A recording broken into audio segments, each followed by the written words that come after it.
Hello friends, आज मैं आपके साथ इकोनॉमिक्स का एक और टॉपिक लेके आया हूँ और टॉपिक का नाम है मार्क्सियन मॉडल ऑफ ग्रोथ। कि कार्ल मार्क्स का इकोनॉमिक ग्रोथ का मॉडल क्या है ये डिस्कस करेंगे। जिस हिसाब से आपने पेपर में लिखना है उस हिसाब से मैंने ये पूरा का पूरा टॉपिक बनाया हुआ है, ठीक है। और माफ़ी चाहूँगा कि ये मैं काफ़ी लेट अपलोड कर रहा हूँ क्योंकि टाइम ही कुछ ऐसा निकल गया, मैं इतना बिजी हो गया कि ये इस टॉपिक पे काम नहीं कर पाया। तो चलिए विदाउट वेस्टिंग एनी टाइम शुरू करते हैं कि ये मार्क्सियन मॉडल ऑफ ग्रोथ क्या है। जिस हिसाब से पेपर में लिखना है उसी हिसाब से स्टेप बाय स्टेप आप देख देख के लिखते रहना साथ के साथ। The theory of growth propounded by Karl Marx, who predicted the doom of capitalism and rise of socialism, is called Marxian model of economic growth. ये जो ग्रोथ की थ्योरी जो कार्ल मार्क्स ने दी है, जिन्होंने प्रेडिक्ट किया था कि भाई कैपिटलिज्म खत्म हो जाएगा और सोशलिज्म का राइज होगा, उस मॉडल को मार्क्सियन मॉडल ऑफ ग्रोथ कहा जाता है। According to this model the capitalist economies tend to prosper with the accumulation of capital but only for the time being। उनका ये मानना था कि जो कैपिटलिस्ट इकोनॉमीज़ हैं ये पैसे को इकट्ठा, कैपिटल को एक्यूमुलेट कर करके पार्ट टाइम मतलब शॉर्ट टाइम के लिए प्रॉस्परस मतलब अमीर हो सकती हैं, प्रॉस्परस कर सकती हैं अपनी इकोनॉमिक कंडीशन को, मतलब बूम पीरियड में जा सकती हैं एक टाइप की, ठीक है। There doom is inevitable and capitalist system ultimately is to be replaced by the socialistic order या सोशलिस्ट ऑर्डर, एक ही बात है। तो उन्होंने कहा था कि ये जो कैपिटलिस्ट सिस्टम है इसका खात्मा तय है और ये अल्टीमेटली रिप्लेस हो जाएगा सोशलिस्ट इकोनॉमी या सोशलिज्म से, ठीक है। ये उनका मानना था, मैं उनके व्यू पॉइंट बता रहा हूँ, मैं अपने व्यूज़ नहीं बताऊँगा, ठीक है, क्योंकि ये मॉडल तो उन्हीं का ही है ना। Capital, the fundamental basis of growth, is accumulated by the capitalists and entrepreneurs। उनका ये मानना था कि जो कैपिटल है, जो पूंजी है, ये फंडामेंटल बेसिस है किसी भी कंट्री के ग्रो करने के लिए। और ये कौन एक्यूमुलेट करता है? कैपिटलिस्ट्स या entrepreneurs. Accumulation of capital is basis on the exploitation of labour. और ये जो कैपिटल को एक्यूमुलेट करना है यही मेन बेस है कि लेबर की एक्सप्लॉयटेशन की जाती है। मतलब जो अमीर लोग हैं, जो एंटरप्रेन्योर्स हैं, जो इन्वेस्टर्स हैं, वो लेबर को एक्सप्लॉयट करते हैं क्योंकि उनके पास काफ़ी ज़्यादा पैसा होता है। Exploiting the labour the capitalist generate surplus value. तो जब भी वो लेबर को एक्सप्लॉयट करते हैं तो वो जनरेट करते हैं कुछ सरप्लस वैल्यू। मतलब लेबर से काम कराया 100 रुपये का, उसको मार्केट में बेचा 200 रुपये का, तो जो 100 रुपये उनकी जेब में बच गया वो उनकी सरप्लस वैल्यू है, ठीक है। Investing this surplus value they generate more and more income and profits. तो जब ये पैसे को दोबारा से री इन्वेस्ट करते हैं उससे ये और ज़्यादा जो एंटरप्रेन्योर्स हैं और जो इन्वेस्टर्स हैं वो और ज़्यादा, कैपिटलिस्ट जो हैं, और ज़्यादा इनकम और प्रॉफिट कमाते हैं। Karl Marx attempts a materialistic interpretation of history. Karl Marx ने अटेम्प्ट किया कि वो मटेरियलिस्टिक इंटरप्रिटेशन ऑफ हिस्ट्री करें। वो क्या क्या है वो सारी डिस्कस करूंगा इसके बीच में, इस वीडियो के बीच में।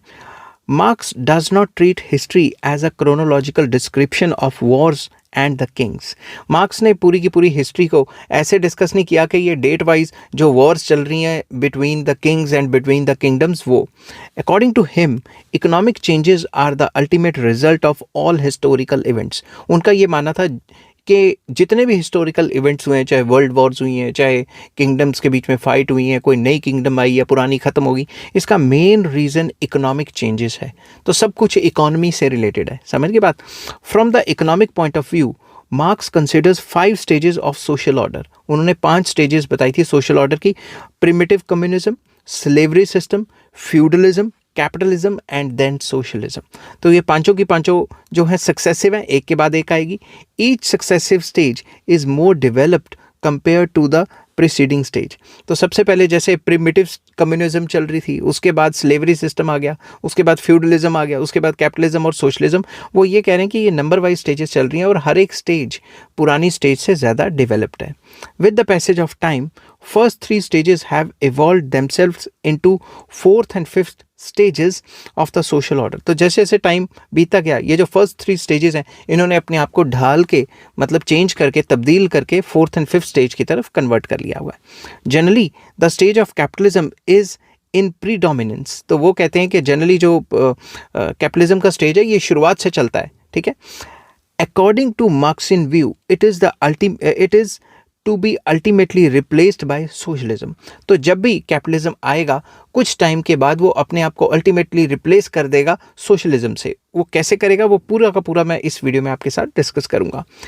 In each social order corresponding to these 5 stages there is a distinct mode of production. वो कहते थे ये सारी जो stages हैं, अगर हम सोशलिस्ट इकोनॉमी की तरफ देखें, सोशलिज्म ऑर्डर को देखें, तो उसको छोड़ के बाकी सारी स्टेजेस में एक डिफरेंट जो मोड ऑफ प्रोडक्शन है, मतलब गुड्स एंड सर्विसेज को बनाने का डिफरेंट तरीका. Mode of production refers to the productive forces and production relations. कि प्रोडक्टिव फोर्सेज क्या होंगे और प्रोडक्शन रिलेशंस क्या होंगे, इनपुट आउटपुट के क्या रिलेशंस होंगे, ये अलग अलग होंगे.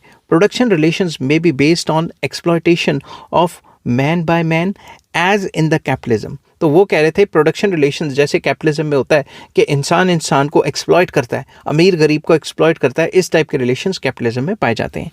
As capitalism is based on the principle of exploitation, production relations give rise to class conflict.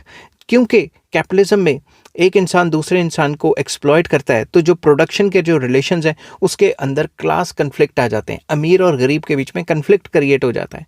According to Karl Marx, growth of capitalism itself generates such forces that brings about destruction of the system. उनका ये मानना था कि जैसे जैसे capitalism grow करेगा वो अपने अंदर इनबिल्ट फोर्सेस जनरेट करेगा जिससे कैपिटलिज्म खुद ब खुद ही तबाह हो जाएगा. ठीक है, अब हुआ नहीं हुआ वो तो अलग बात है, मैं तो थ्योरी डिस्कस कर रहा हूँ उसकी कि उन्होंने क्या कहा था. ठीक है, एजम्पशंस क्या है इस मॉडल के. Some of the principal assumptions of the Marxian model of economic growth are as follows. कौन कौन से. There are 2 principal classes in the society, that bourgeoisie, bourgeoisie मतलब कैपिटलिज्म या कैपिटलिस्ट बंदे हैं, एंड प्रोलिटेरिएट जिसको हम कहते हैं लेबर क्लास.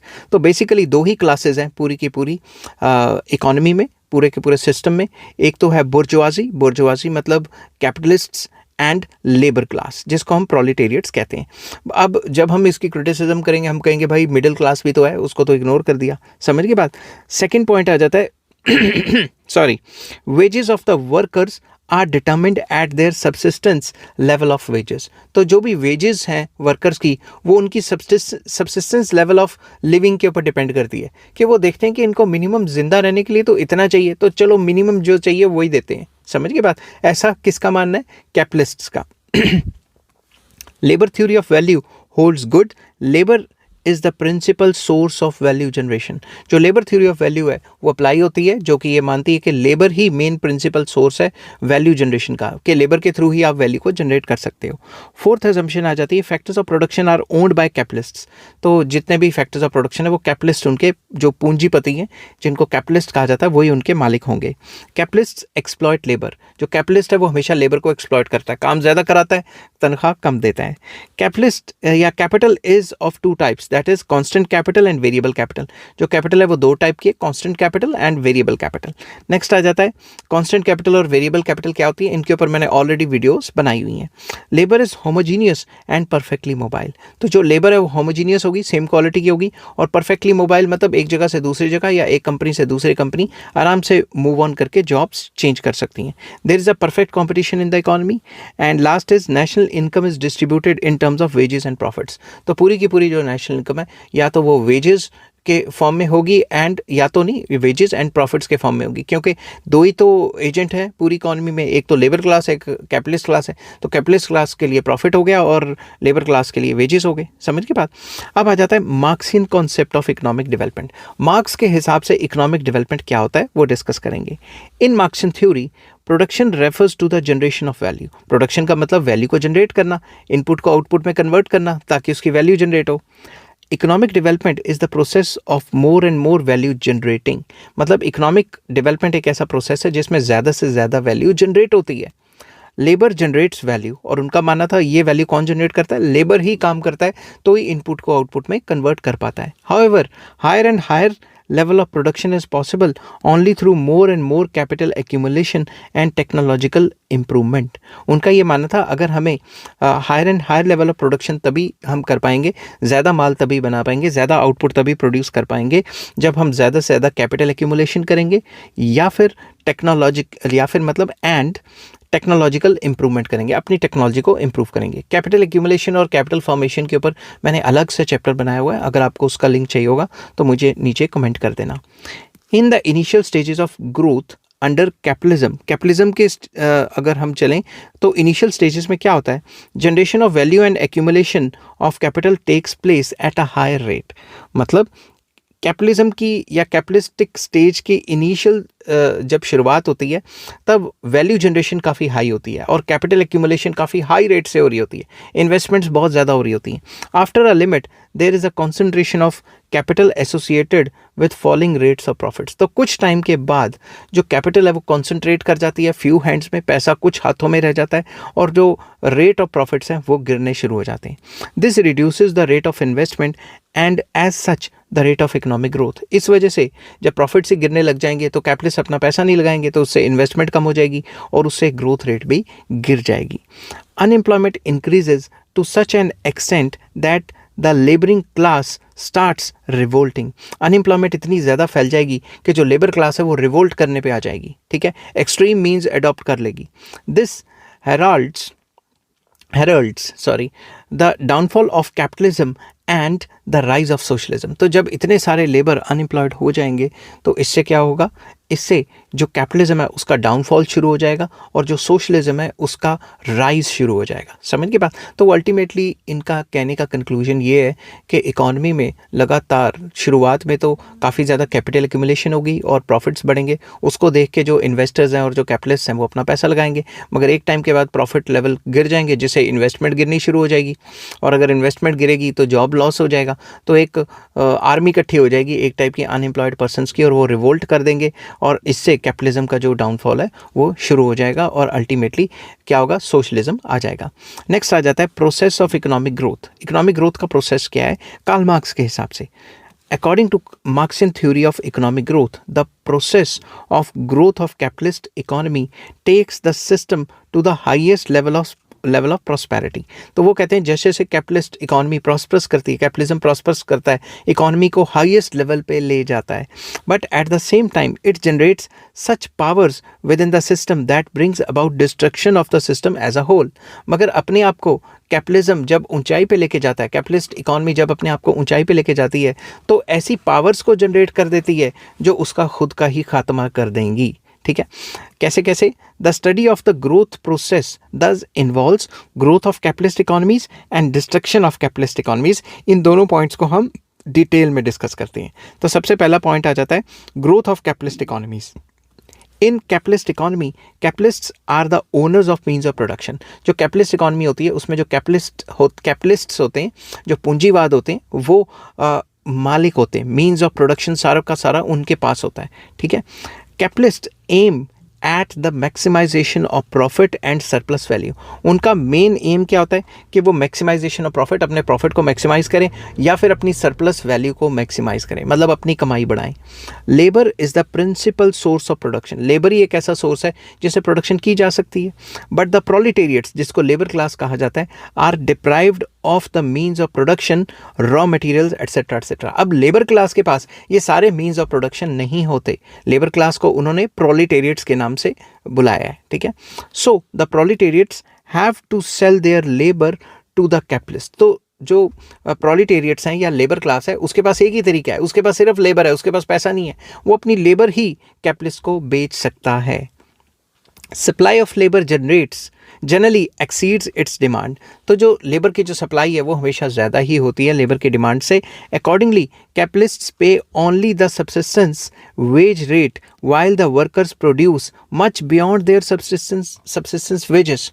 तो सप्लाई ज़्यादा होने की वजह से, डिमांड कम होने की वजह से जो कैपिटलिस्ट है वो उनको सिर्फ उतनी ही वेजेस दे पाता है, या दे पाता नहीं, देना चाहता है और देता है जितना उनको ज़िंदा रहने में और अपनी लाइफ को चलाने में ज़रूरत पड़े. वो उतने पैसे नहीं देता कि वो खुद भी पैसा जोड़ सके. समझ की बात. तो काम उनसे ज़्यादा करवा लेता है और उनको पैसे कम देता है. The difference between value generated and value paid is what marks called surplus value. अब जितना उनसे काम कराया 1,000 रुपये का, पैसे दिए 400 रुपये, कैपिटलिस्ट की जेब में कितना बचा 600 रुपये, 600 रुपीज़. तो वो क्या हुआ, सरप्लस वैल्यू. समझ के बात. This is pocketed by capitalist class. तो ये जो सरप्लस वैल्यू है वो कैपिटलिस्ट क्लास अपनी जेब में डाल लेता है.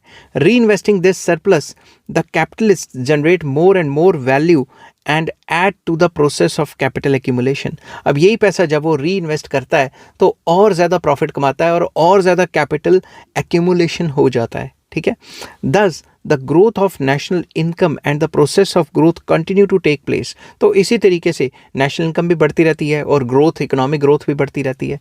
In short, it can be said that increasing national product is the consequence of the process of growth. तो जैसे जैसे ग्रोथ प्रोसेस होता रहेगा, मतलब नेशनल प्रोडक्ट बढ़ता रहेगा, नेशनल इनकम जीडीपी बढ़ती रहेगी, वैसे वैसे ग्रोथ प्रोसेस आगे चलता रहेगा। According to the Marxian theory, there are three basic elements of national products, that is constant capital, variable capital and जिसको कांस्टेंट कैपिटल को सी लिया है, वेरिएबल कैपिटल को वी लिया है एंड सरप्लस वैल्यू जिसको एस लिया है। तो जीएनपी ग्रॉस नेशनल प्रोडक्ट किसके बराबर है? C plus V plus S. C मतलब कांस्टेंट कैपिटल, वी मतलब वेरिएबल कैपिटल एंड एस मतलब सरप्लस वैल्यू। अब मैं इसके बारे में थोड़ा थोड़ा आपको ब्रीफ इंट्रोडक्शन दे देता हूँ। कांस्टेंट कैपिटल मतलब सी क्या होता है?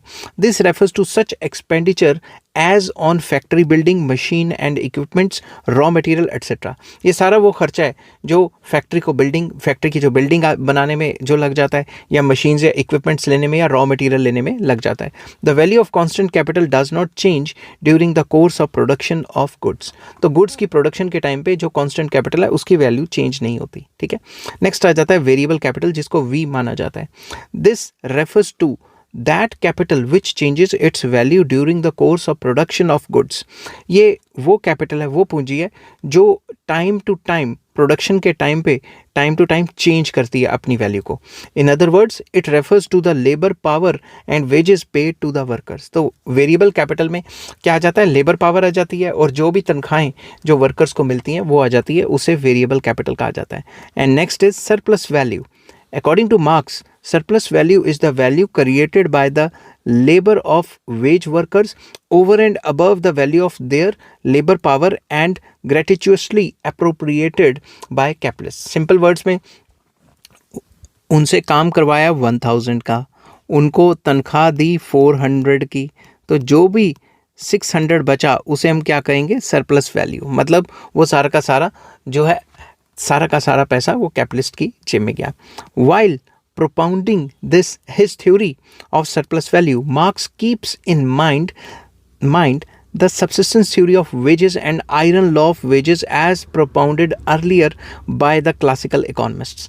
तो जो भी क्लासिकल इकोनॉमिस्ट हैं जिन्होंने subsistence theory of wages और iron law of wages बताई हुई है, उनको भी इन्होंने दिमाग में रखा।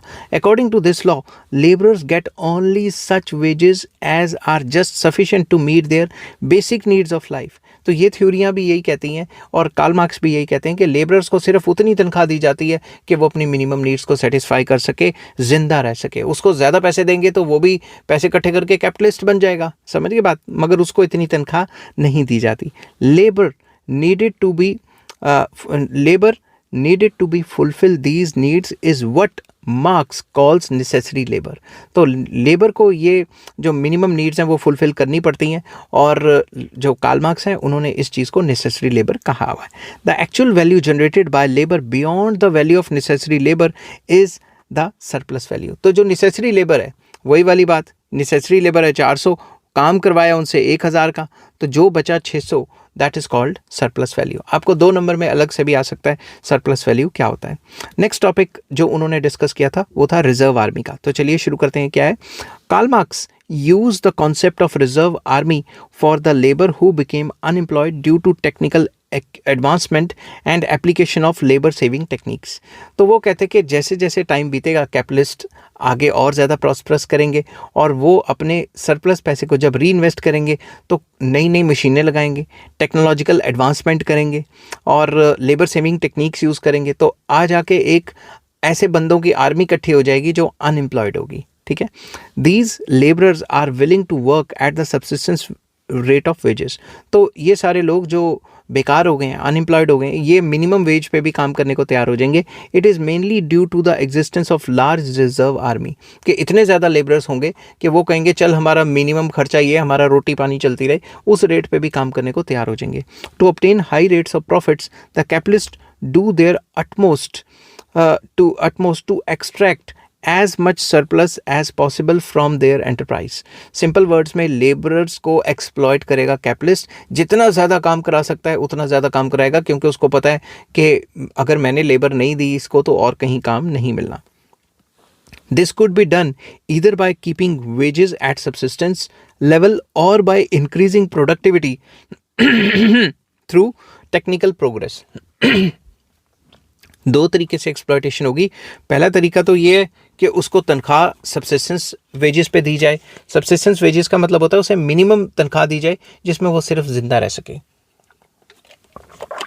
और दूसरा तरीका ये है कि उससे काम डबल ट्रिपल कराया जाए, उसकी प्रोडक्टिविटी बढ़ा दी जाए, एडवांस टेक्नोलॉजी को यूज़ किया जाए जिससे उसकी प्रोडक्टिविटी बढ़ जाएगी और तनख्वाह कम देके उसे डबल ट्रिपल काम कराया जाए। ठीक है।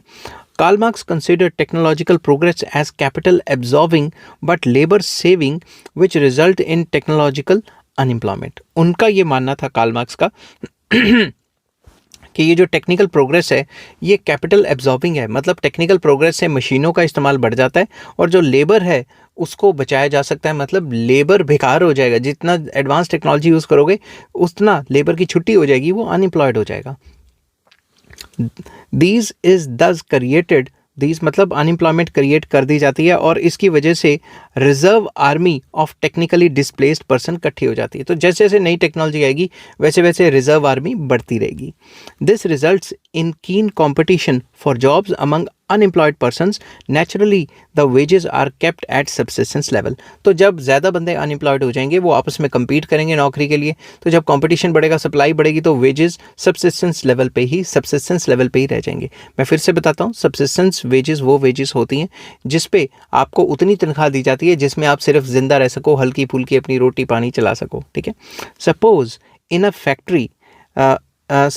Factory a worker produces, example दे रहा हूँ, शर्ट्स बना रहे हैं and gets 20 rupees a day as wages, जिसको हम सब्सिस्टेंस वेज ले रहे हैं। If the worker generates the value worth ₹10 in 1 hour, he can earn his wages by working for just 2 hours. तो उसकी सब्सिस्टेंस वेजेस मान के चल रहे हैं कि 20 रुपये, उसका दिन का खर्चा 20 रुपये है और वो 1 घंटे में 10 रुपये का काम करता है, तो वो 2 घंटे काम करके अपना पूरा जो मिनिमम खर्चा वो निकाल सकता है। दिस इज़ नेसेसरी टाइम और सिंपली नेसेसरी लेबर जो उसको करनी पड़ेगी जिंदा रहने के लिए। But capitalist will make him work for at least 8 hours a day, मगर कैपिटलिस्ट उसको कम से कम 8 घंटे काम कराएंगे, कई तो उससे भी ज़्यादा काम कराएंगे। He is expected to generate value worth 80 rupees, तो काम उससे 80 रुपये का करवाया जाएगा, but he is getting only 20 rupees a day. तो बाकी जो बचा 60 रुपये वो क्या है? Surplus value. Surplus value would be ₹80 minus ₹20, that is ₹60 which is taken by the capitalist. तो जो फालतू का काम करवा रहे हैं उसके सब्सिस्टेंस लेवल के ऊपर वो सारा का सारा कैपिटलिस्ट की जेब में जाएगा, जिसे हम सरप्लस वैल्यू कहते हैं। तो सिंपल वर्ड्स में मैंने थोड़े फॉर्मूले लिखे हुए हैं। Surplus labour is equals to total labour rendered जो कि 8 घंटे की थी, माइनस नेसेसरी लेबर जो कि 2 घंटे की थी, दैट इज 6 आवर्स की जो सरप्लस लेबर है वो किसके खाते में चलेगी? वो कैपिटलिस्ट के खाते में चलेगी। तो surplus value is total value minus wages, that is ₹80 minus ₹20 जो कि बन जाएगा ₹60। तो ये जो ₹60 है कैपिटलिस्ट अपनी जेब में डाल लेगा और इसको फिर से री इन्वेस्ट कर करके और अमीर होता जाएगा, ऐसा कार्ल मार्क्स का मानना था। The rate of surplus value क्या है? The rate of surplus value is the ratio of surplus value to the variable capital or necessary labor and is expressed as a percentage। तो rate of surplus value जिसको S dash कहा जाता है, तो वो surplus value जितनी भी generate की डिवाइडेड बाय वेरिएबल कैपिटल जो लेबर है इनटू 100। ठीक है, तो इसको हम ऐसे भी लिख सकते हैं, surplus value divided bye necessary labour into 100। ठीक है, तो ये इंडिकेट करता है कि किस परसेंटेज से वो सरप्लस वैल्यू कमा रहा है, किस परसेंटेज से वो पैसे कमा रहा है। The rate of surplus value indicates the degree of exploitation of labour by the capitalist. तो जितनी ज़्यादा सरप्लस वैल्यू का रेट परसेंटेज ज़्यादा होगी उतनी ज़्यादा एक्सप्लॉयटेशन लेबर की ज़्यादा होगी। This indicates how much of the value generated is given to the labor by way of wages and how much of it is appropriated by the capitalists bye way of surplus value. तो ये ratio हमें बताता है कि कितना पैसा आपने labour को दिया और कितना पैसा कमाया और कितना पैसा अपनी जेब में डाल लिया। ठीक है, तो जितनी ज़्यादा ये रेशो होगी सरप्लस वैल्यू की उतनी ज़्यादा एक्सप्लॉयटेशन होगी। The higher the rate of surplus value the bigger part of the newly created value is appropriated by the capitalist and higher the degree of exploitation. तो जितनी सरप्लस वैल्यू का percentage या rate high होगा उतना ही बड़ा पैसा जो capitalist की जेब में चला जाएगा और उतना ही ज़्यादा एक्सप्लॉयटेशन होगी। Maximisation of profits is the principal aim of capitalist. ये तो आपको पता ही है कि कैपिटलिस्ट का मेन एम क्या होता है? प्रॉफिट को मैक्सिमाइज करना। According two marks, profit is the converted form of surplus value which is appropriated by the capitalists without remuneration। तो सिंपल वर्ड्स में ये है कि जो सरप्लस वैल्यू है उसी को एक टाइप का जो कार्ल मार्क्स है वही कहता है कि जितनी भी सरप्लस वैल्यू है वही जो कैपिटलिस्ट है उसका प्रॉफिट है और वही प्रॉफिट को री इन्वेस्ट कर करके आगे आगे करता रहेगा और ज़्यादा expand. Rate of profit is measured by Karl Marx as P dash क्या है, rate of profit, that is equal to S क्या है, surplus value divided by constant capital and variable capital जिसको C+V लिखा है इनटू 100। तो ये profit rate का फॉर्मूला है, ठीक है। Every capitalist accumulate capital by way of surplus value और प्रॉफिट्स। तो हर एक कैपिटलिस्ट सरप्लस वैल्यू के थ्रू या प्रॉफिट्स के थ्रू कैपिटल एक्यूमुलेशन करता है। The accumulated capital is use for new inventions और इनोवेशंस। तो जो भी पैसा इकट्ठा किया है इससे नई नई इन्वेंशंस या इनोवेशंस की जाती हैं। Higher the surplus value greater would be the rate of capital accumulation and higher the rate of growth. तो जितना ज़्यादा सरप्लस वैल्यू होगी उतना ही ज़्यादा कैपिटल एक्यूमुलेशन कर पाएगा और उतना ही ज़्यादा जो रेट ऑफ ग्रोथ होगा, ठीक है। अब capitalist always strive to raise the surplus value. हमेशा कैपिटलिस्ट चाहते हैं कि वो सरप्लस वैल्यू को बढ़ाएं। They do it by way of increasing hours of work. वो ज़्यादा घंटे काम कराते हैं। Increasing the productivity of labour. Labour की प्रोडक्टिविटी बढ़ा देंगे उसे मशीनें दे के या एडवांस टेक्नोलॉजी देके। However working hours can not be increase beyond a limit. तो वर्किंग आवर्स को एक लिमिट के बियॉन्ड इंक्रीज करना मुश्किल है। The capitalist therefore try to raise the surplus value by way of raising the productivity of labour. तो वो labour की प्रोडक्टिविटी को बढ़ाने में ज़्यादा जोर देंगे, उसे मशीनों से काम करवाएंगे। Productivity of labour is attempted to raise through increase application of the constant capital. तो कॉन्स्टेंट कैपिटल को बढ़ा के, मशीनों को बढ़ा के, इक्विपमेंट्स को बढ़ा के जो है उसकी प्रोडक्टिविटी को बढ़ाने पर जोर दिया जाएगा। The capitalist try to acquire new technology for his self interest. तो वो अपने सेल्फ इंटरेस्ट के लिए न्यू टेक्नोलॉजीज लेके आते हैं। In other words, it may be stated that with a view to raise the surplus value, the capitalists try to raise labor productivity through greater application of machinery and equipment। तो simple words में वही कि वो अपनी surplus value को बढ़ाने के लिए ज़्यादा से ज़्यादा मशीनों का इस्तेमाल करते हैं और ज़्यादा से ज़्यादा इक्विपमेंट्स का इस्तेमाल करते हैं। However, this changes the organic composition of capital. इससे जो कंपोजिशन ऑफ कैपिटल है वो चेंज होता रहता है। Organic composition of capital is expressed in the ratio between constant capital and variable capital. तो ये जो Q है जिसको हम ऑर्गेनिक कंपोजिशन कहते हैं, ये C divided by V। C constant capital, V variable capital. Constant capital में वही मशीनें और नीचे वेरिएबल कैपिटल में जो लेबर पावर है या जो लेबर है, ठीक है। There is an inverse relation between the organic composition of capital and the rate of profit। तो जैसे जैसे प्रॉफिट बढ़ता रहता है तो ये जो ऑर्गेनिक कंपोजिशन है ये डाउन जाती रहती है। मतलब जैसे जैसे प्रॉफिट बढ़ेगा मशीनें और ज़्यादा लगती रहेंगी और जो लेबर है उसका इस्तेमाल कम से कम होता रहेगा। Greater the value of Q lower the rate of profit. जैसे जैसे Q की वैल्यू बढ़ेगी प्रॉफिट कम होता रहेगा, ठीक है। This leads to destruction of capitalism as an inbuilt mechanism of system itself. तो जैसे जैसे ये चीज़ ग्रो होगी, इकॉनमी ग्रो होगी, वैसे वैसे जो कैपिटलिज्म है उसका डिस्ट्रक्शन होना ही होना है। तो नेक्स्ट पार्ट में मैं आपके साथ डिस्कस कर रहा हूँ कि डिस्ट्रक्शन ऑफ कैपिटलिज्म कैसे होगा कार्ल मार्क्स के हिसाब से। Marks is of the opinion that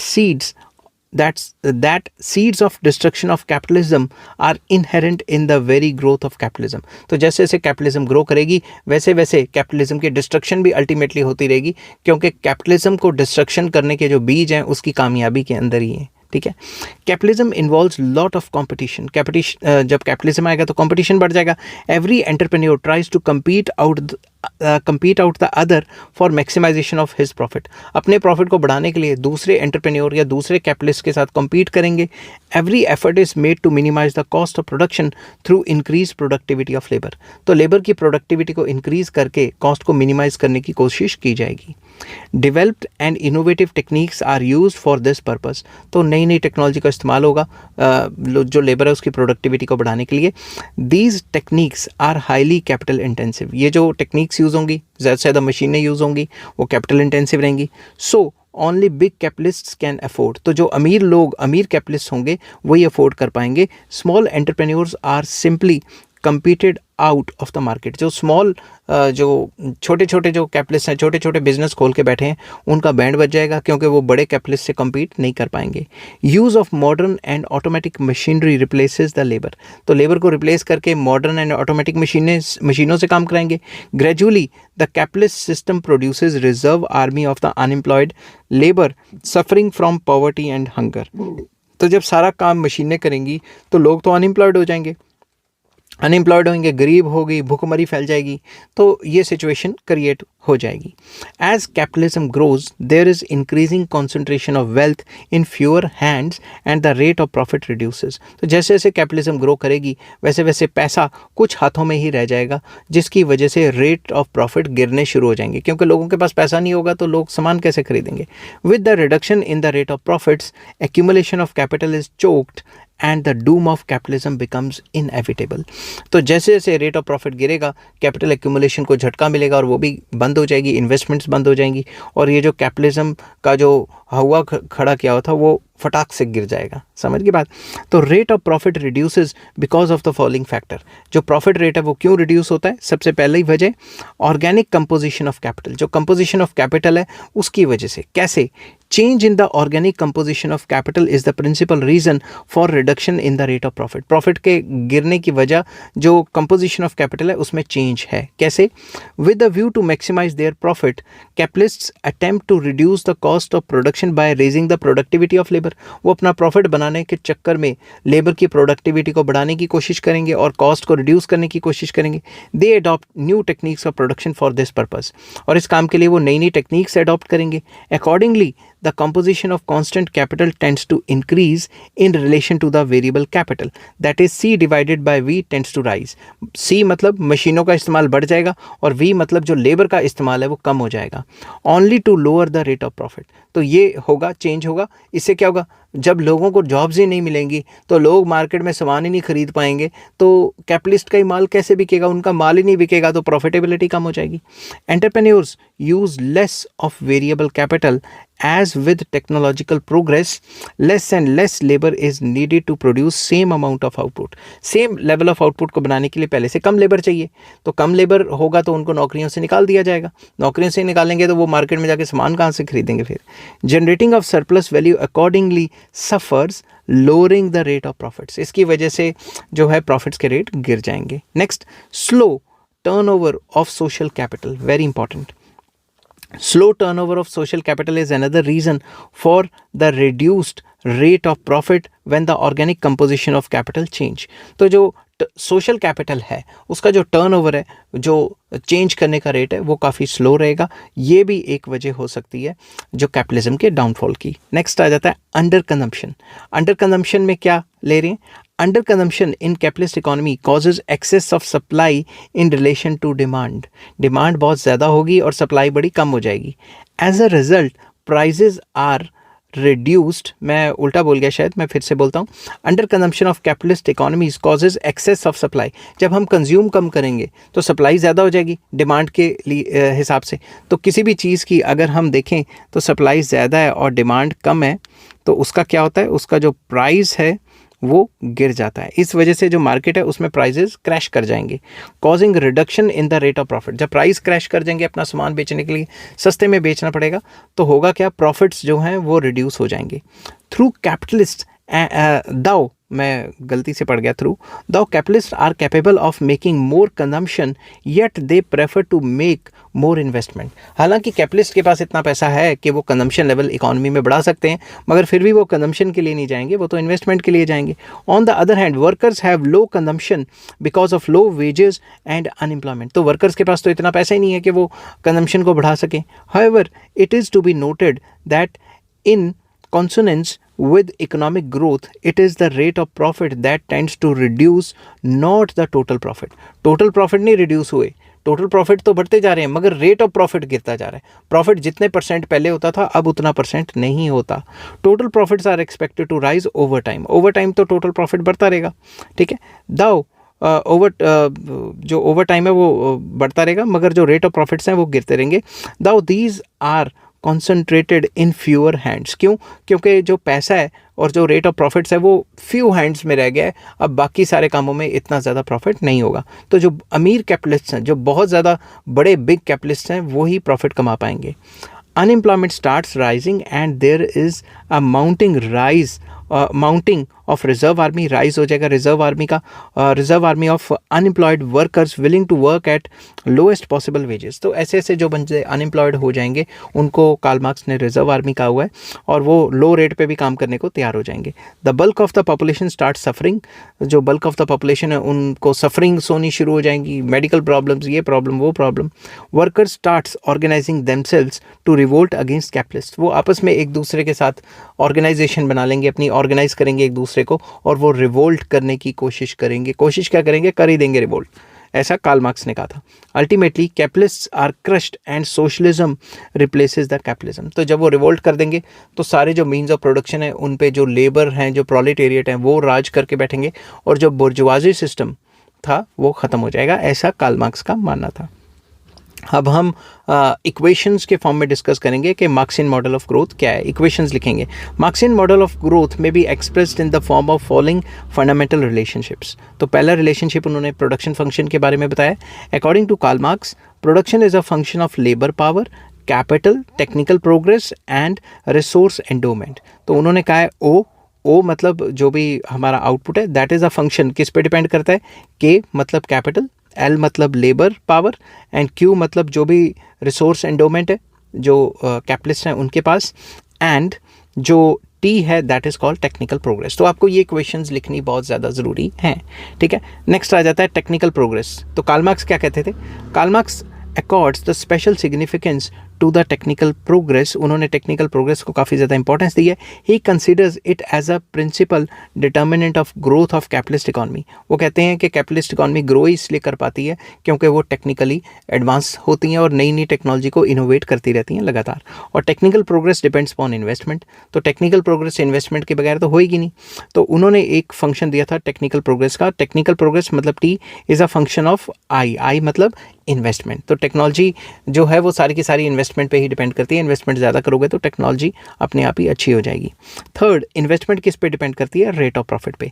according to Karl Marx, investment depends upon the rate of profit. तो उसका लिख दिया आई मतलब investment is a function of rate of profit. तो आई इन्वेस्टमेंट है, आर रेट ऑफ प्रॉफिट है। इसी तरीके से आपने इक्वेशंस लिखनी है। नेक्स्ट आ जाता है rate of profits. Rate of profits किस पे डिपेंड करते हैं। According to Karl Marx, the rate of profit is the ratio of profit to variable capital plus constant capital. तो वो कहते थे ओ मतलब जो भी आउटपुट बनाइए माइनस वेजेस, वो तो प्रॉफिट हो गए। और ये किस पे डिपेंड करती है, डब्ल्यू प्लस क्यू। तो बेसिकली आर क्या है, रेट ऑफ प्रॉफिट्स, ओ क्या है, टोटल आउटपुट, डब्ल्यू क्या है, wage payments and wage payments, और डब्ल्यू को हम वेरिएबल कैपिटल भी कह सकते हैं, ठीक है। और क्यू को हम क्या देते हैं, कांस्टेंट कैपिटल। तो रेट ऑफ प्रॉफिट इनकी रेशो के ऊपर डिपेंड करता है, ठीक है। Karl Marx takes profit as the surplus of capital after wage payment. तो वेज पेमेंट के बाद जो भी पैसा बचा वो सरप्लस कैपिटल जो है वो प्रॉफिट है। किसकी जेब में, क्या, कैपिटलिस्ट की जेब में। He is of the opinion that when constant capital per worker rises, profit rates tends to reduce. जब पर, उनका ये मानना था कि जब पर वर्कर जो है कांस्टेंट कैपिटल जो है बढ़ती रहेगी, मशीन ज़्यादा आती रहेगी, और मशीन ज़्यादा के आने से जो लेबर है वो अनएम्प्लॉयड होती रहेगी, तो एक टाइम पे ऐसा शुरू हो जाएगा कि उसके प्रॉफिट कम हो जाएंगे। क्यों, क्योंकि लेबर अनएम्प्लॉयड होगी तो फिर वो मार्केट में जाके सामान कहाँ से खरीदेगी। तो जो कैपिटलिस्ट सामान बना रहा है वो बिकेगा ही नहीं, तो प्रॉफिट्स तो रिड्यूस ही होंगे ना। नेक्स्ट, वेजेस किस पे डिपेंड करती हैं। According to Karl Marx, wages depends upon the level of investment. तो लिख दिया wages is a function of investment, नीचे लिख दिया here W is wages and I is investment. Next, employment किस पे डिपेंड करता है। According to Karl Marx, employment depends upon level of investment. ये इन्वेस्टमेंट के लेवल पे, that is employment increases with the increase in the rate of investment. तो जब भी इन्वेस्टमेंट का रेट बढ़ेगा तभी जो लेवल ऑफ एम्प्लॉयमेंट है वो बढ़ेगी। तो एल क्या है यहाँ पे, level of employment which is a function of I by Q. I क्या है, इन्वेस्टमेंट, और क्यू क्या है, capital stock. Karl Marx believed that employment rises only when investment in relation to the stock of capital rises। तो उनका ये मानना था एम्प्लॉयमेंट सिर्फ तभी बढ़ेगी जब investment in relation to capital stock के रिलेशन में इन्वेस्टमेंट ज़्यादा बढ़ेगी, तभी जो लेवल ऑफ एम्प्लॉयमेंट है बढ़ाई जा सकती है, ठीक है। फिर आ जाता है consumption. According to Karl Marx, consumption depends upon wage bill. तो कंजम्पशन तनख्वाह पे डिपेंड करती है, C is the consumption and W is the wage bill. फिर आ जाता है profits. According to Karl Marx, profit depends upon technical progress and consumption expenditure. तो रेट ऑफ प्रॉफिट किस पे डिपेंड करते हैं, टेक्नोलॉजिकल प्रोग्रेस, के टेक्नोलॉजी कौन सी यूज़ कर रहे हैं, और लोग जिनको तनख्वाहें मिल रही हैं वो अपना कितना पैसा खर्च कर रहे हैं कंजम्पशन के ऊपर। अब इस थ्योरी की क्रिटिसिज्म डिस्कस करेंगे और फिर बाद में बताएंगे कि ये थ्योरी किन किन जगह पे अप्लाई होती है, किन किन जगह पे अप्लाई नहीं होती। ठीक है, तो क्रिटिसिज्म में फॉलोइंग पॉइंट्स में be noted as criticism of Karl Marx theory. उसमें सबसे पहला आ जाता है inconsistent theory of the falling rate of profit. ये थ्योरी कहती है कि रेट ऑफ प्रॉफिट गिरते रहेंगे। Falling rate of profit is one of the principal conclusions of Marxian analysis, कि जो रेट ऑफ प्रॉफिट है वो गिरते रहेंगे। He explains it in terms of changes in the organic composition of capital and the relative fixity of the surplus value. तो उन्होंने इसको define किया हुआ है कि ये जो कंपोजिशन ऑफ कैपिटल है, कैपिटल बढ़ती रहेगी, लेबर की वैल्यू गिरती रहेगी, मतलब लेबर कम कम करते रहेंगे, इस टाइप से उन्होंने एक्सप्लेन किया है। But Sweezy is of the opinion that surplus value tends to change causing uncertainty in the rate of profit. वो कहते हैं कि जो सरप्लस वैल्यू है ये टाइम टू टाइम चेंज होती रहती है और जो रेट ऑफ प्रॉफिट है ये अनसर्टेन रहता है। It becomes uncertain if the rate of profit would definitely fall. तो अगर रेट ऑफ प्रॉफिट लगातार गिरता रहता तो ये जो रेशो है, ठीक है, ये जो रेशो है, ये जो फॉलिंग रेट ऑफ प्रॉफिट्स की जो रेशो है, जो कैपिटल और लेबर की जो रेशो है C/V, वो लगातार वेरिएबल रहता, ऊपर नीचे चेंज होता रहता। And if the rate of profit does not fall, Marxian theory fails. तो अगर रेट ऑफ प्रॉफिट नहीं गिर रहा तो मार्क्सियन थ्योरी तो फेल होगी। अब कई इकोनॉमीज़ में शॉर्ट टर्म के लिए या कुछ टाइम के लिए देखा गया है कि रेट ऑफ प्रॉफिट लगातार बढ़े हैं, ठीक है, मगर लॉन्ग टाइम में देखा गया है तो गिरे भी हैं। तो हम ये कह सकते हैं कि ये थ्योरी इनकंसिस्टेंट है ऑन द ग्राउंड्स जो स्वीजी ने कहा हुआ है कि ये थ्योरी कहती है कि रेट ऑफ प्रॉफिट लगातार फॉल होते रहते हैं। ऐसा कई सिचुएशंस में नहीं देखा गया। ठीक है, नेक्स्ट आ जाता है unrealistic concept of under consumption. Marks कहता था कि भाई अंडर कंजम्पशन होती है कि जो लेबरर्स हैं वो अपनी फुल डिमांड नहीं कर पाते क्योंकि उनके पास उतना पैसा ही नहीं होता। Karl Marx postulates the solution of under consumption in capitalist economies. As a result demand remains low, कि भाई लेबर को कम पैसे देंगे, डिमांड तो लो ही रहेगी। ठीक है, marks explains it in terms of constituency of the real wages so that workers are not able to increase their consumption expenditure, कि जो उनकी रियल वेजेस हैं वो तो कांस्टेंट ही रहेंगी। जब रियल वेजेस कांस्टेंट रहेंगी तो वो अपनी कंजम्पशन कैसे बढ़ाएंगे। The real life situation in the capitalist economies is however is different. Real wages are observed to have increased with the growth of national product. तो जैसे जैसे नेशनल इनकम या नेशनल प्रोडक्ट बढ़ती जा रही है वैसे वैसे लोगों की जो परचेजिंग पावर है वो भी बढ़ती है, जो कि कार्ल मार्क्स ने इग्नोर किया है। Also consumption expenditure has increase both by workers as well as capitalist. तो कैपिटलिस्ट भी अपना कंजम्पशन एक्सपेंडिचर बढ़ाते हैं और जो लेबर क्लास है वो भी बढ़ाती है। हर एक के हाथ में फ़ोन है, गाड़ियाँ हैं, बाइकें हैं, आजकल देख ही रहे हो ना आप। Next, false profit. शुम्पीटर ने क्या कहा है? Schumpeter says that Marxian prediction regarding the downfall of capitalism has prove to be wrong. उन्होंने कहा कि ये जो कैपिटलिज्म है ये गिर जाएगी, जो इन्होंने प्रिडिक्ट किया था वो अभी तक तो गिरी नहीं और ये फॉल्स प्रॉफिट बने हुए हैं सोशलिज्म के। ठीक है, कैसे? There are no signs of destruction of capitalism and its being replaced by socialism, कि ऐसा बहुत कम रेयर फिनोमिना है कि भाई कैपिटलिज्म के प्रॉफिट गिर गए और कैपिटलिज्म सोशलिज्म की तरफ चेंज हो गई। Events of the recent past in fact show that instead of capitalism it is socialism which is facing its doom। तो कई सोशलिस्ट कंट्रीज हैं वो चेंज होकर कैपिटलिज्म की तरफ चलेगी। जैसे चाइना सोशलिस्ट कंट्री थी, अब उसने private sector investment, export import, privatisation इसको बढ़ावा दे दिया। It is also not correct that with the growth of capitalism poverty of the workers would multiply. ये कहना भी ठीक नहीं है कि जैसे जैसे कैपिटलिज्म बढ़ेगी वैसे वैसे जो गरीबी है वर्कर्स की वो बढ़ती जाएगी। To the contrary, economic conditions of the workers in capitalist economies are found to have significantly improved. तो अगर हम वर्किंग कंडीशंस देखें कैपिटलिस्ट इकोनॉमीज में तो वर्कर्स की कंडीशन तो बढ़ी है, अच्छी हुई है, तभी तो सारे लोग यूरोप और अमेरिका क्यों जाना चाहते हैं, वहाँ ज़्यादा तनख्वाहें मिल रही हैं। समझ की बात। नेक्स्ट आ जाता है technical progress has not increased unemployment. जो टेक्निकल प्रोग्रेस है या टेक्नोलॉजी के इम्प्रूव होने से ऐसा नहीं देखा गया कि अनएम्प्लॉयमेंट ज़्यादा हो गई। मार्क्सियन थॉट दैट मार्क्स ने क्या थॉट किया था कि unemployment is expected to increase through technical progress has also prove to be incorrect. जब नई नई टेक्नोलॉजी आती है उससे अगर कुछ टाइम पे के लिए बंदों को अनएम्प्लॉयमेंट फेस करनी पड़ती है मगर लॉन्ग टर्म में उनको कहीं ना कहीं तो जॉब मिल ही जाती है। In fact technical progress has led to expansion of the industrial sector and consequently employment has risen. तो नई नई टेक्नोलॉजी के आने से जो इंडस्ट्रियल सेक्टर है वो एक्सपेंड किया है, जिसकी वजह से एम्प्लॉयमेंट बढ़ी है। ठीक है, नेक्स्ट आ जाता है मटेरियलिस्टिक इंटरप्रिटेशन ऑफ हिस्ट्री।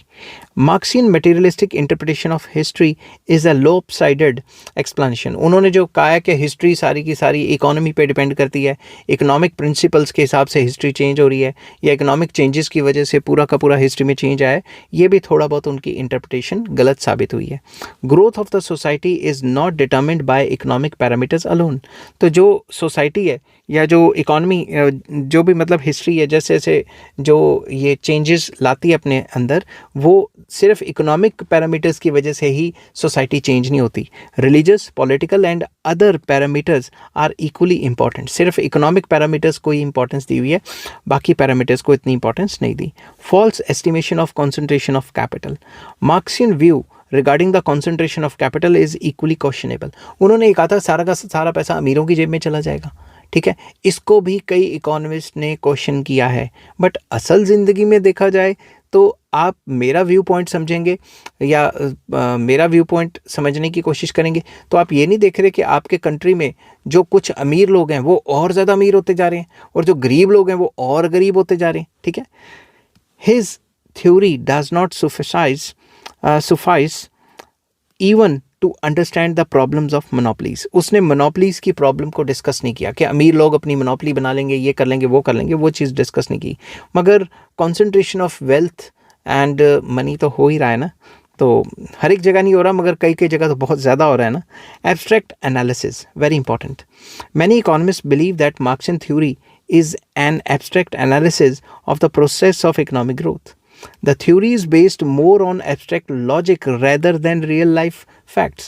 तो जो abstract analysis है कि भाई theoretically एक चीज़ को बता दिया, practical examples तो दिए ही नहीं, तो practical life में real life factors या real life facts को बताए बगैर ये थ्योरी बनाने की कोशिश की गई है। नेक्स्ट आ जाता है static analysis. According to Schumpeter, Marxian theory static is a static analysis of the process of growth. ये ग्रोथ प्रोसेस को एक्सप्लेन करती है स्टैटिस्टिकली, मतलब स्टैटिक वे में, मतलब गिवन टाइम पीरियड हिसाब से। मगर जैसे जैसे जो वेरिएबल हैं वो चेंज होते हैं, उनके हिसाब से ये थ्योरी जो है एक्सप्लेन नहीं कर पाती कि अगर इन वेरिएबल्स में चेंज होगा तो क्या होगा। Marx has try to impose techniques of static analysis on dynamic theory of growth. तो जो ग्रोथ की थ्योरी है वो तो डायनेमिक है, टाइम टू टाइम चेंज होती रहती है, तो स्टैटिक एनालिसिस करके डायनेमिक थ्योरी को एक्सप्लेन कर दिया इकोनॉमिक ग्रोथ की थ्योरी को, ये थोड़ा क्वेश्चनेबल है, ऐसा शुम्पीटर का मानना था। Labour theory of value as well as subsistence theory of wages are both applicable only in static conditions. तो ये जो स्टैटिक कंडीशंस हैं उन्हीं पे ही जो लेबर थ्योरी ऑफ वैल्यू है, ये थ्योरी जो लेबर थ्योरी ऑफ वैल्यू है और जो सब्सिस्टेंस थ्योरी ऑफ वैल्यू है, ये सिर्फ गिवन कंडीशंस पे अप्लाई होती है। मगर जैसे सिचुएशन चेंज होती है तो लेबर्स की तनख्वाहें भी तो बढ़ती हैं ना, तो ये सारी चीज़ें जो डायनेमिक एनवायरनमेंट पे अप्लाई करनी चाहिए थी ये नहीं हो पाती। तो पूरा का पूरा एनालिसिस शुम्पीटर का मानना था कि स्टैटिक है। ठीक है, अब हम देखते हैं कि Marxian theory and under develop countries पे मार्क्सियन थ्योरी एप्लीकेबल है कि नहीं है। ठीक है, Marxian theory focuses on explanation of law of motion of capitalism. उन्होंने कैपिटलिज्म को ग्रो कैसे किया गया उसके ऊपर काफ़ी ज़्यादा फोकस किया। Law of motion of capitalism के कैपिटलिज्म कैसे चेंज हो जाता है उसके ऊपर फोकस किया। The theory therefore does not find much relevance in context of under developed countries. तो अंडर डेवलप्ड कंट्रीज़ के में जो है इतना ज़्यादा इसका रेलिवेंस नहीं है। However, following points may be noted with regard to the relevance of Marxian theory for underdeveloped countries. कौन कौन से points? पहला, unequal exchange and exploitation, very important. In UDCs मतलब underdeveloped countries, the society is distinctively divided across the rich and poor or haves and haves not. मतलब जो under develop country है उनमें जो सोसाइटी है वो दो सेक्शंस में डिवाइडेड है, रिच एंड पुअर। हैव्स मतलब जिनके पास कैपिटलिस्ट कैपिटलिज्म या कैपिटलिस्ट या फिर कह सकते हो कैपिटल या पूंजी है, एंड हैव नॉट्स मतलब जिनके पास नहीं है, मतलब जिनके पास मीन्स ऑफ प्रोडक्शन नहीं है। The poor is exploited by rich, अमीर गरीब को एक्सप्लॉयट करता है। Because of the elastic supply of labour, workers are paid just the subsistence wages. क्योंकि अंडर डेवलप कंट्रीज़ में सप्लाई ऑफ लेबर बहुत ज़्यादा होती है तो वर्कर्स को उतनी तनख्वाह मिलती है जितनी उनको ज़िंदा रहने के लिए चाहिए। Concentration of wealth with the richer sections of the society is very much in accordance with the Marxian hypothesis. तो अंडर डेवलप कंट्रीज़ में देखा जाए तो जो कैपिटलिस्ट होते हैं, पूंजीवाद होते हैं, उनके पास सारा का सारा पैसा, देश का 90% पैसा होता है, और जो गरीब लोग हैं उनके पास बहुत कम पैसा होता है। ये भी मार्क्स की थ्योरी के हिसाब से एकदम परफेक्ट एप्लीकेशन है अंडर डेवलप कंट्रीज़ के ऊपर, ठीक है। नेक्स्ट पॉइंट आ जाता है reserve army of industrial workers. तो जैसे अंडर डेवलप कंट्रीज़ में बहुत ज़्यादा आर्मी ऑफ अनएम्प्लॉयड वर्कर्स होती है, जो इन्होंने कहा था कार्ल मार्क्स ने, वो भी अंडर डेवलप कंट्रीज़ पे एप्लीकेबल है। Marxian observation that growth of capitalism causes reserve army of the unemployed workers is much valid in context of underdeveloped countries. Underdeveloped countries में इंडस्ट्रियल वर्कर्स बहुत ज़्यादा होते हैं, और जैसे जैसे कैपिटलिज्म ग्रो करती है वैसे वैसे अनएम्प्लॉयमेंट भी हो जाती है, नई मशीनें आती हैं, वर्कर्स की छुट्टी हो जाती है। Adoption of capital intensive technique of production in these countries has displaced lots of labour causing the mounting problem of unemployment. तो जैसे जैसे लेबर अपनी प्रोडक्शन टेक्नोलॉजी को इम्प्रूव करने के लिए नई टेक्नोलॉजी लेके आते हैं ताकि उनकी कॉस्टिंग कम हो, तो कैपिटल इंटेंसिव टेक्निक से काम करते हैं, उससे भी अनएम्प्लॉयमेंट बहुत ज़्यादा हो जाती है। Wide spread poverty and starvation are pointers to staggering problem of unemployment. तो जैसे जैसे बहुत ज़्यादा गरीबी फैल रही है अंडर डेवलप कंट्रीज़ में, और भुखमरी फैल रही है, ये भी तो पॉइंट कर रही है ना कि अनएम्प्लॉयमेंट है। तो इस पॉइंट पे भी जो अंडर डेवलप कंट्रीज़ हैं, इसके ऊपर जो कार्ल मार्क्स है उसकी थ्योरी अप्लाई होती है। Next, falling rate of profit. Because bulk of the population in under develop countries is poor, the size of market remain small. तो ज़्यादातर लोग गरीब हैं तो मार्केट का साइज़ तो कम ही रहेगा ना, कम गुड्स बिकेंगे। Generally entrepreneurs face uncertainty of demand for their products. तो जो एंटरप्रेन्योर्स होते हैं उनको पता ही नहीं है कि हमारा सामान बिकेगा कि नहीं बिकेगा। This adversely effects the rate of profit. तो वो उनको जब अनसर्टेनिटी होती है तो उनके प्रॉफिट रेट तो गिरेंगे ना, जो वो सामान बनाते हैं वो सारा का सारा बिकता नहीं है। Next, dualism, very important.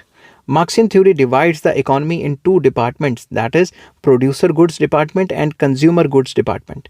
ठीक है, this type of dualism is very much evident in under develop countries.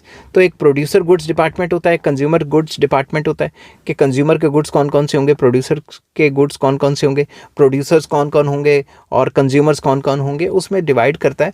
तो ये भी जो ट्रेट है कार्ल मार्क्स की थ्योरी का, ये भी अंडर डेवलप कंट्रीज़ पे अप्लाई होता है। In these countries, under develop countries में, there is a small sector confined to the production of producer goods. एक स्मॉल सेक्टर होता है जो प्रोड्यूसर गुड्स बनाता है, while a vast unorganise sector is engage in the production of consumer goods. तो एक बहुत बड़ा सेक्टर होता है जो अनऑर्गेनाइज तरीके से, जो कि अनऑर्गेनाइज है और उस तरीके से कंज्यूमर गुड्स बनाता है। तो सिंपल वर्ड्स में जो डुअलिज्म है जो कार्ल मार्क्स ने बताई है अपनी थ्योरी में, कहीं ना कहीं वो भी अंडर डेवलप कंट्रीज पे अप्लाई होती है। अब कंक्लूजन लिखते हैं इस पूरी थ्योरी का। In short, professor Higgins has very rightly stated that Marxian theory is not of much relevance in understanding the problems of underdeveloped countries. Underdeveloped countries की problems और भी कई ज़्यादा हैं, वो अपने natural sources को अच्छी तरह use नहीं कर पा रहे। Yet some of the elements of the theory, that is exploitation of labor, concentration of capital, subsistence wages, ever rising poverty and unemployment of the workers, etc. are found to be abundantly present in these countries. तो under develop countries में, जैसा कि Karl Marx ने कहा था कि labour की exploitation होगी, वो भी होती है। जैसा कि उन्होंने कहा था कॉन्सेंट्रेशन ऑफ कैपिटल हो जाएगी फ्यू हैंड्स में, वो भी होती है। सब्सिस्टेंस वेजेस, उन्होंने बताया था कि जो वेजेस हैं वो भी काफ़ी लो मिलती हैं, उतनी मिलती हैं कि वो अपना गुजारा चला पाएँ, ऐसा भी होता है। अनएम्प्लॉयमेंट भी होती है। तो ये सारी चीज़ें जो हैं अंडर डेवलप कंट्रीज़ में पाई जाती हैं। फुल तौर पे मार्क्सियन थ्योरी जो है अंडर डेवलप कंट्रीज़ में नहीं लगती, मगर एक सिग्निफिकेंट पार्ट जो मार्क्सियन थ्योरी का है वो एप्लीकेबल है अंडर डेवलप कंट्रीज़ के ऊपर। तो ये था पूरा का पूरा कार्ल मार्क्स की थ्योरी, जिसमें मैंने एक्सप्लेन किया थ्योरेटिकली और फिर इक्वेशंस के थ्रू कि कार्ल मार्क्स क्या कहते हैं। ठीक है, आई होप ये वीडियो आपको पसंद आई होगी। अगर पसंद आती है तो please like, share and subscribe. इस वीडियो के डिस्क्रिप्शन में आपको और मॉडल्स के भी लिंक्स मिल जाएंगे। Take care, bye bye.